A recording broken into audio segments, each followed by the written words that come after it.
ಆಗ್ತಾ ಇದೆ. ಯಾಕೆ ಅಂದ್ರೆ ಕೆಲವು ಕಡೆ ಎ ಖರಾಬು ಬಿ ಖರಾಬು ಮಿಕ್ಸಪ್ ಆಗೋಗಿದೆ.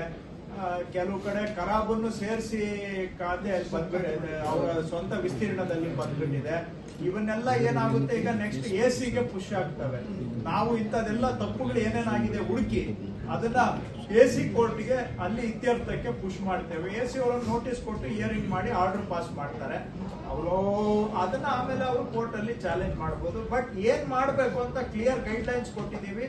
ಯಾವ ತರ ಈ ಹಿಂದೆ ಇರುವ ನ್ಯೂನತೆಗಳನ್ನ ಸರಿ ಮಾಡ್ಬೇಕು ಅನ್ನೋದು ಕೂಡ ನಾವು 6 ತಿಂಗಳಿಂದ ಎಲ್ಲರ ಹತ್ರ ಡಿಸ್ಕಷನ್ ಮಾಡಿದೀವಿ. ಅದಕ್ಕೂ ಟೇಬಲ್ ಹಾಕೊಟ್ಟಿದೀವಿ. ಏನೇನ್ ತಪ್ಪುಗಳಿದೆ, ಯಾವ ತಪ್ಪಿದ್ರೆ ಅದಕ್ಕೆ ಏನ್ ಪರಿಹಾರ, ಇವೆಲ್ಲವನ್ನು ಕೂಡ ಪ್ರತಿ ಮೀಟಿಂಗ್ ಅಲ್ಲಿ ಅವರಿಗೆ ಎಲ್ಲರಿಗೂ ಬಿಡಿಸಿ ಹೇಳಿ ಸಿಸ್ಟಮ್ ಅನ್ನ ನಾವು ಮೊಬಿಲೈಸ್ ಮಾಡ್ತಾ ಇದ್ದೇವೆ ಈ ಸಮಸ್ಯೆಗಳನ್ನ ಪರಿಹಾರ ಮಾಡಕ್ಕೆ. ಯಾಕಂದ್ರೆ ಯಾವ್ದು ಯಾಕೆ ಪೆಂಡಿಂಗ್ ಇದೆ, ಬಿಕಾಸ್ ಅವೆಲ್ಲ ಕಾಂಪ್ಲಿಕೇಶನ್ ಇದಾವೆ.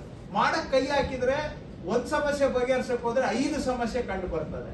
ಅದಕ್ಕಾಗಿ ಮಾಡದೆ ಸುಮ್ನೆ ಯಾರೋ ಬಂದು ಅರ್ಜಿ ಕೊಟ್ಬಿಟ್ಟು ನಮ್ಮ ಹಿಂದೆ ಡಂಬಾಲ್ ಬಿದ್ದವ್ರಿಗೆ ಮಾತ್ರ ಮಾಡ್ಕೊಡ್ತೀವಿ ಬಿಟ್ರೆ ಎಲ್ಲಾರ್ದು ಮಾಡ್ಕೊಡಕ್ ಹೋಗಿಲ್ಲ. ಯಾಕಂದ್ರೆ ಕೈ ಇಟ್ರೆ ಎಲ್ಲ ಸಮಸ್ಯೆ.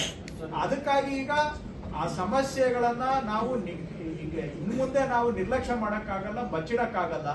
ನಾವು ಮೇಲ್ ಹಾಕೊಂಡು ಮಾಡ್ಬೇಕು. ಆ ತರ ಡೈರೆಕ್ಷನ್ ಅಲ್ಲಿ ಹೋಗ್ತಾ ಇದೆ. 27 ಲಕ್ಷ ಆರ್ಟಿಸಿ ಕ್ಲಿಯರೆನ್ಸ್ಗೆ ಟೈಮ್ ಬಾಂಡ್ ಏನಾದ್ರು ಅಧಿಕಾರಿಗಳಿಗೆ ನಾನು ಟೈಮ್ ಬೌಂಡ್ ನಾನು ಅವ್ರನ್ನ ಕೇಳ್ತಾ ಇದ್ದೀನಿ. ಆದ್ರೆ ಇವೆಲ್ಲಾನು ಕೂಡ ನಾವು ಈ ತರ ಪೂರ್ತಿ ಪೆಂಡೆನ್ಸಿ ತಗೊಂಡ್ಬಿಟ್ಟು ಅದರಲ್ಲಿ ಏನೇನ್ ಸಮಸ್ಯೆ ಇದೆ ಅಂತ ಅನಲೈಸ್ ಮಾಡಿ ಆಮೇಲೆ ಅದನ್ನ ಟಾರ್ಗೆಟ್ ಆಗಿ ಕನ್ವರ್ಟ್ ಮಾಡುವಂತ ಕೆಲಸ ಹಿಂದೆ ಆಗಿಲ್ಲ.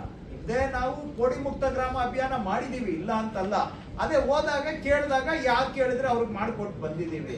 ಆದ್ರೆ ಈ ಬಾರಿ ಮಾಡ್ತಾ ಇರೋದು ಎಷ್ಟು 20, 30, 40 ವರ್ಷಗಳ ಪೆಂಡೆನ್ಸಿ ಎಷ್ಟಿದೆ ಅಷ್ಟನ್ನು ಕೂಡ ನಾವು ಟಾರ್ಗೆಟ್ ಆಗಿ ತಗೊಂಡು ಮಾಡ್ತಾ ಇರೋದ್ರಿಂದ ನಮ್ಗೆ ಒಂದು ಹೇಳ್ತೇವೆ ಟಾರ್ಗೆಟ್. ಬಟ್ ಹೇಳೋದಕ್ಕೂ ಕೂಡ ನಾವು ಫಸ್ಟ್ ಲೆಕ್ಕ ಹಾಕ್ಬೇಕು.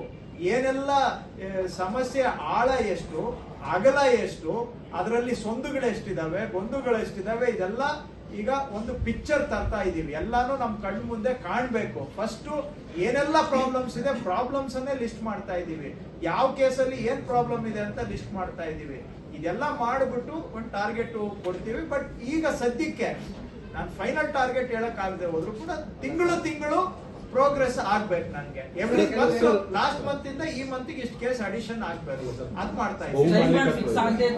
ಈ ಕಂದಾಯ ಖಾತೆ ಆಂದೋಲನ ಅಂತಾನೆ ಆಗೋಗ್ಬಿಡ್ತೈತೆ ಸರ್. ಇಲ್ಲ, ಮಾಡ್ತೇವೆ.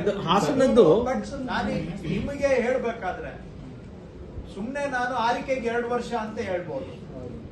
ಬಟ್ ಹೇಳ್ಬೋದು, ನೀವು 2 ವರ್ಷ ಆದ್ಮೇಲೆ ನೀವು ಮರ್ತೋಗಿರ್ತೀರಾ. ನಾನು ಹೇಳ್ಬಿಟ್ಟು I can get away. But I don't want to say it until I am, because ಇದರಲ್ಲಿ ಸಿಬ್ಬಂದಿ ಬೇಕು, ನನಗೆ ಸರ್ವೆ ಸಿಬ್ಬಂದಿ ಬೇಕು. ಸೊ ಅವೆಲ್ಲ ನಾನು ಇಲ್ಲದೆ ಸುಮ್ಮನೆ ನಿಮ್ಗೆ 2 ವರ್ಷದಲ್ಲಿ ಮಾಡ್ಬಿಡ್ತೀನಿ ಅಂತ ಹೇಳ್ಬಿಟ್ಟು ನೀವು ನಾಳೆ ಸ್ಟೇಟ್ಮೆಂಟು ಕ್ಲಿಯರ್ ಆಗುತ್ತೆ. ಬಟ್ ನಾನು ಆ ತರ ನಾನು ಮಾಡಕ್ ನನ್ಗೆ ಸಮಾಧಾನ ಇಲ್ಲ. ಬಟ್ ಹಾಗಂತೇಳಿ ನಿಮ್ಗೆ ಸ್ಪೆಸಿಫಿಕ್ ಕ್ಲಿಯರ್ ಉತ್ತರ ಕೊಡಲ್ವಾ? ನಾನು ಕೊಡ್ತೀನಿ. ನಾನು ಪೂರ್ತಿ ಎಲ್ಲ ಆಳ ಆಗಲ್ಲ ಲೆಕ್ಕ ಹಾಕಿ ನಿಮ್ಗೆ ಉತ್ತರ ಕೊಡ್ತೇನೆ. ಬಟ್ ಹಾಗಂತೇಳಿ ಅಲ್ಲಿವರೆಗೂ ಕೆಲಸ ಆಗಲ್ಲ ಅಂತಲ್ಲ. ಡೇ ಟು ಡೇ ಇವತ್ತಿಂದ ಇಷ್ಟು ಪುಷ್ ಮಾಡಬೇಕು, ನಾಳೆ ಇಷ್ಟು ಪುಷ್ ಆಗ್ಬೇಕು, ನಾಳದ್ದು ಇಷ್ಟು ಪುಷ್ ಆಗ್ಬೇಕು, ಪುಷ್ ಮಾಡ್ತಾನೆ ಇದೆ. ಒಂದಿರೋ ಜಮೀನುಗಳು ಈಗ 2-3 ಇದ್ದಾಗ ಒಂದು ಪಾಣಿಗೆ ಸಭೆ ಬಂದಿದೆ, ಅವರು ಅರ್ಜಿ ಹಾಕಿರಲ್ವಾ ಸರ್? ಅವ್ರಿಗೇನು ಇಲ್ಲ, ಸುಮಾರು ಜನ, ಕೆಲವರು ತೀರಾ ಅವಶ್ಯಕತೆ ಇರೋರು ಬಂದು ಅರ್ಜಿ ಹಾಕಿ ದಂಬಾಲ್ ಬಿದ್ದು ಸಲಾಂ ಹೊಡೆದು ಮಾಡಿಸ್ಕೊಂಡು ಹೋಗ್ತಾರೆ. ಆದ್ರೆ ಸುಮಾರು ಜನ ಈ ಕೆಲವರು ಅರ್ಜಿ ಹಾಕಿ ಏನು ಕೆಲಸ ಆಗದೆ ನಿರಾಶೆ ಆಗಿ ಬೇಸತ್ತಿರೋರು ಇದ್ದಾರೆ. ಇನ್ ಕೆಲವು ಗೊತ್ತಿಲ್ಲ, ನಾವು ಜನ ಯಾಕೆ ಮಾಡಿಸ್ಕೊಂಡಿಲ್ಲ. ಅವರು ಸಪರೇಟ್ ಪ್ರಯತ್ನ ಮಾಡ್ತಾರೆ. ಬಹುಮಾಲಿಕತ್ವ ಇದ್ದಷ್ಟು ಕೆಲವು ನಮ್ಮ ವ್ಯವಸ್ಥೆ ಒಳಗಿನ ಸಮಸ್ಯೆಗಳು ಇದ್ದಾವೆ. ಇನ್ ಕೆಲವು ಜನ ಆಸಕ್ತಿ ಇಲ್ಲದೆ ಇರೋದ್ರಿಂದಾನು ಇದೆ, ಎಲ್ಲಾ ರೂಪದ್ದು ಇದೆ. ಇನ್ ಕೆಲವು ಲೀಗಲ್ ಕಾಂಪ್ಲಿಕೇಶನ್ಸ್ ಇರೋವೆ, ಅದಕ್ಕೆ ಕೈ ಹಾಕೋದೇ ಬೇಡ ಅಂತ ಸುಮ್ಮನೆ ಇದ್ದಾರೆ. ಕೆಲವು ಕಡೆ ಕೆಲವು ಸಂದರ್ಭದಲ್ಲಿ ಸತ್ಯ ತಿಳ್ಕೊಳ್ಳದೆ ಇರೋದು ಒಂಥರ ಇಗ್ನೋರೆನ್ಸ್ ಇಸ್ ಬ್ಲಿಸ್ ಅಂತಾರಲ್ಲ, ಹಂಗೆ ಆ ಸಿಚುವೇಶನ್ ಅಲ್ಲೂ ನಮ್ಮಂತವ್ರು ಇರಬಹುದು. ಅಂದ್ರೆ ಜನನೂ ಇರಬಹುದು, ಅಧಿಕಾರಿಗಳು ಇರಬಹುದು. ಒಟ್ಟಾರೆ ಇದು ಇವತ್ತಿಂದಲ್ಲ, ಯಾವ್ದಾವ್ದೋ ವರ್ಷಗಳಿಂದ ದಶಕಗಳಿಂದ ಬಾಕಿ ಉಳಿದುಕೊಂಡಿದ್ದಾರೆ. ಸೊ ಇದೂ ಕೂಡ ಮಾಡ್ತಾ ಇದೀವಿ.